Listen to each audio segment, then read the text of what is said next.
Good morning. Welcome again to Morning Devotions. It's a brand new week. Thank you so much. We're just about to finish our first year of daily devotions on Facebook together. So thank you so much for your faithfulness.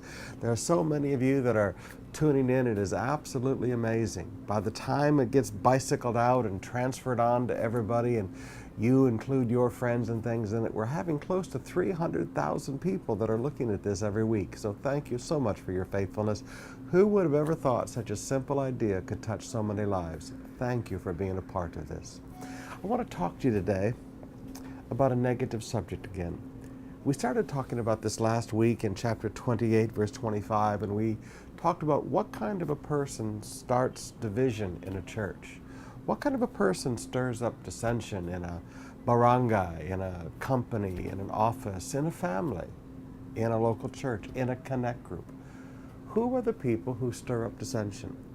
We said that first person back in 28 verse 25 was a greedy person. Greedy people are always stirring up dissension, always trying to get people dissatisfied and getting people upset with everybody else, basically because they're greedy. The second characteristic about a person that sows dissension is they're angry people.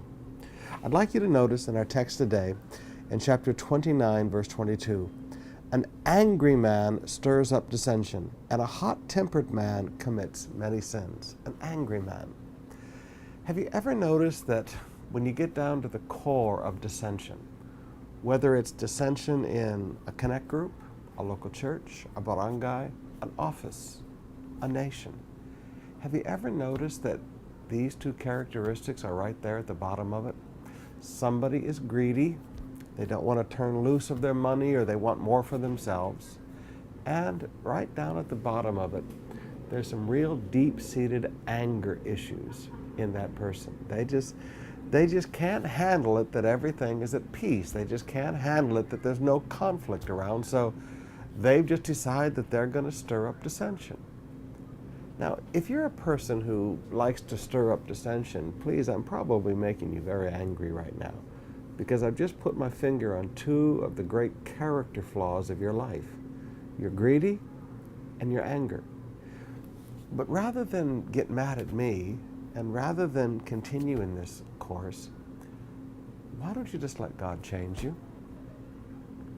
I mean, please, either we believe the Bible or we don't. And just because you stir up dissension doesn't mean that you don't believe in God, you don't believe in the Bible. It just means you've got a couple character flaws in you. The root of the issue is your greed, and the root of the issue is your anger. Now, if you would just lighten up a little bit and go, you know what, I need God to change me.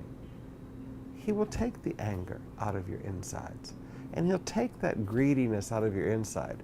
He'll turn you into a generous person of love and compassion. Now, God changes characters.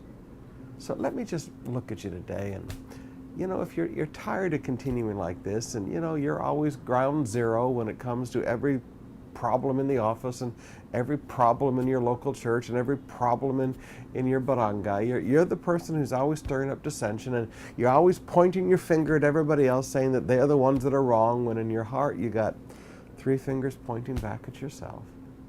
Why don't you just say, you know what, I got some character flaws. The symptoms are I stir up dissension. The disease is greed and deep-seated anger. And just let God fix your heart today. In Jesus' name.